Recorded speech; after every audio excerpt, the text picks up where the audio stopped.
Bonjour à tous, bienvenue sur Bonjour Cast Français. Je suis Philippe et aujourd'hui nous sommes samedi matin. Une belle occasion de parler d'un sujet qui me tient vraiment à cœur. Alors installez-vous confortablement, prenez votre café ou votre thé et rejoignez-nous pour cette nouvelle conversation. Bonjour à tous, chers auditeurs. Je suis Sophia et je suis vraiment contente d'être ici avec vous ce matin. Aujourd'hui, Philippe et moi allons parler de la pensée positive. C'est un sujet dont tout le monde parle. Mais est-ce que ça marche vraiment ? Nous allons partager nos opinions et nous voulons aussi entendre la vôtre. Exactement, Sophia. Avant de commencer, j'ai une petite question pour vous, chers auditeurs. Est-ce que vous vous considérez comme une personne positive ? Pensez-y pendant que vous nous écoutez et laissez votre réponse dans les commentaires. Nous adorons vous lire. Alors, Sophia, toi, tu es une personne positive ? Haha, bonne question, Philippe. Je dirais que oui. En général, je suis plutôt positive. Mais ce n'est pas toujours facile, tu sais. Il y a des jours où tout va bien et d'autres jours où c'est plus difficile. Je pense que la pensée positive, ce n'est pas quelque chose qu'on a naturellement. C'est quelque chose qu'on apprend, qu'on pratique chaque jour. Je suis d'accord avec toi. Moi aussi, je ne suis pas positif à 100% chaque jour. Mais j'ai remarqué quelque chose d'intéressant. Quand je commence ma journée avec de bonnes pensées, la journée se passe beaucoup mieux. C'est comme si mon cerveau décidait de chercher les bonnes choses autour de moi. Oui, c'est exactement ça. Et il y a des études là-dessus, tu sais. Des chercheurs ont montré que les personnes qui pensent de façon positive ont moins de stress et sont en meilleure santé. Ce n'est pas juste une idée dans notre tête. Il y a de vraies preuves scientifiques. Ah oui, j'ai lu des choses de là-dessus aussi. Mais, Sophia, soyons honnêtes. Est-ce que la pensée positive peut vraiment changer notre vie ?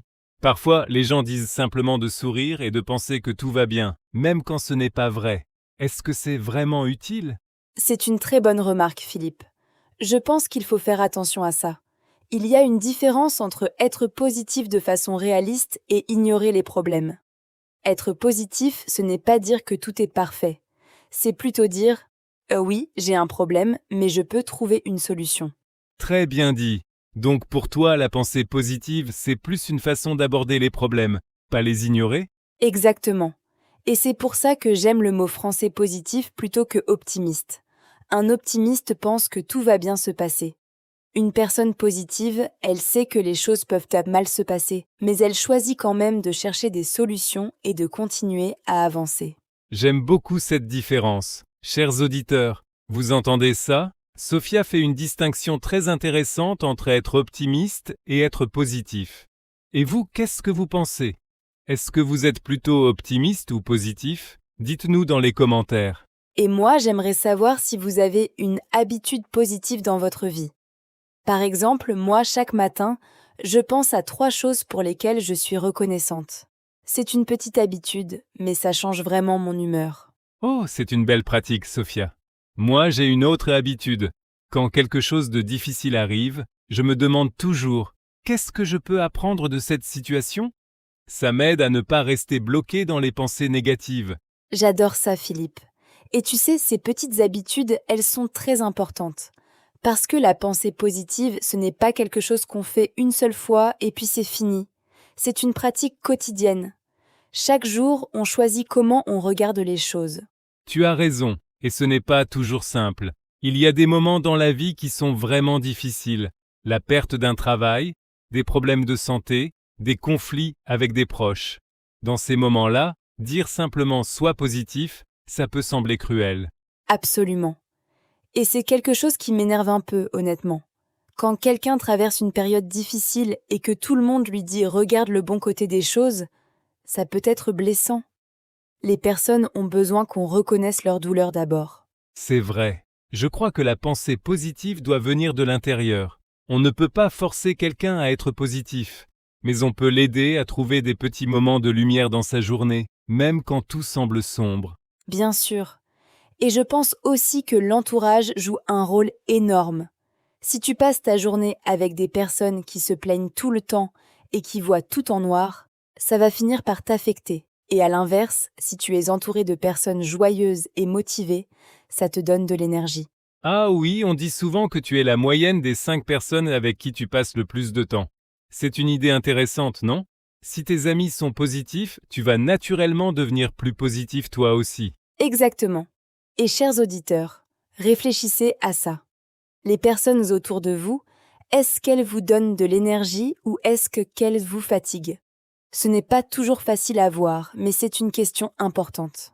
Et ce n'est pas non plus une question de changer tous ses amis. Haha. Mais c'est peut-être une invitation à passer plus de temps avec les personnes qui nous font du bien et moins de temps avec celles qui nous tirent vers le bas. Oui, exactement. Et on peut aussi être cette personne positive pour les autres. Si tu arrives au bureau avec le sourire, si tu dis bonjour avec chaleur, si tu offres un compliment sincère, ces petits gestes créent une ambiance positive autour de toi. J'adore ça. Être une source de lumière pour les autres, c'est une belle façon de vivre. Et je crois que ça revient aussi sur soi. Quand tu fais du bien aux autres, tu te sens bien toi-même. C'est ce qu'on appelle parfois un cercle vertueux. Le bien crée du bien. Et la positivité, quand elle est authentique, est contagieuse. On le voit dans la vie de tous les jours. Sophia, parlons aussi du côté pratique. Quand quelqu'un veut devenir plus positif, par où est-ce qu'il commence? Parce que parfois, les gens savent que la pensée positive est bonne pour eux, mais ils ne savent pas comment faire. Bonne question. Je pense que la première étape, c'est de remarquer ses propres pensées.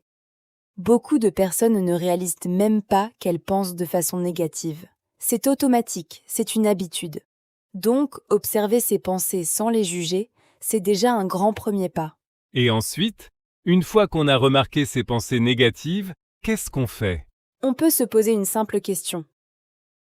Est-ce que cette pensée est vraiment vraie? Par exemple, si tu te dis « je suis nul en français », est-ce que c'est vraiment vrai?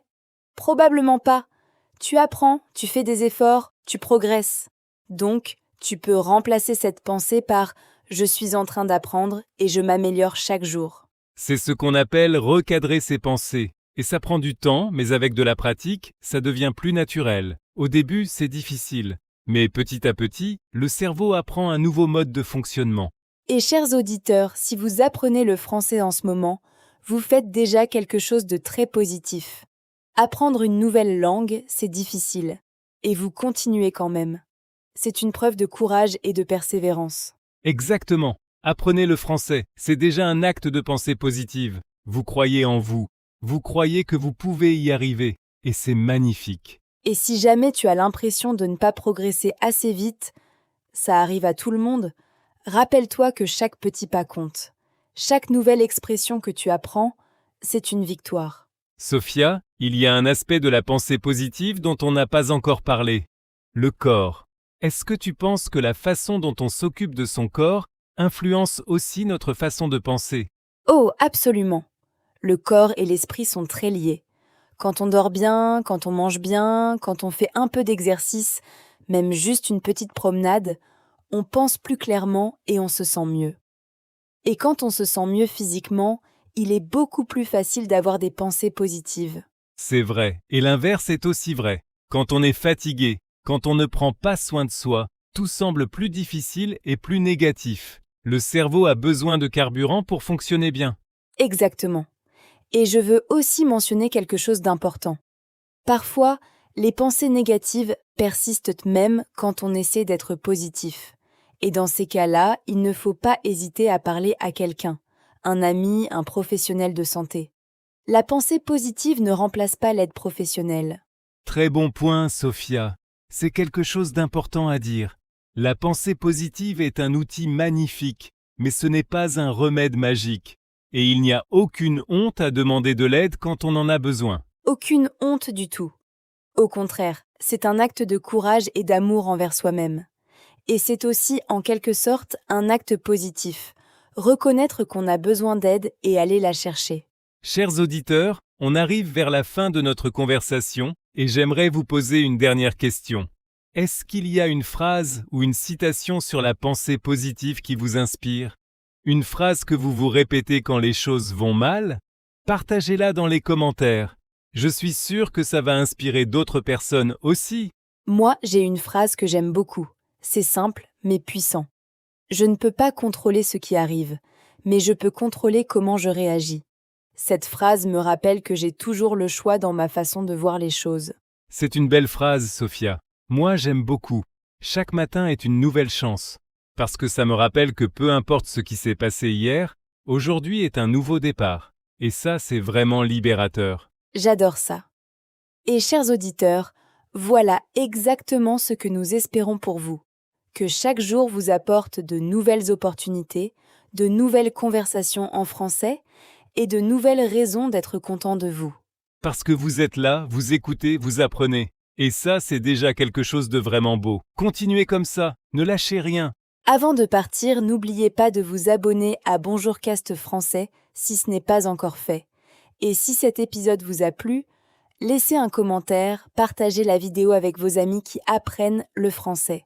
Ça nous aide beaucoup et ça fait vraiment plaisir. Absolument. Vos commentaires et vos partages, c'est notre carburant à nous. Haha. Merci du fond du cœur à chacun d'entre vous pour votre soutien et votre fidélité à Bonjourcast français. C'était un plaisir comme toujours. Je suis Sophia et je vous souhaite une belle matinée pleine de lumière et de bonnes pensées. Et moi, je suis Philippe.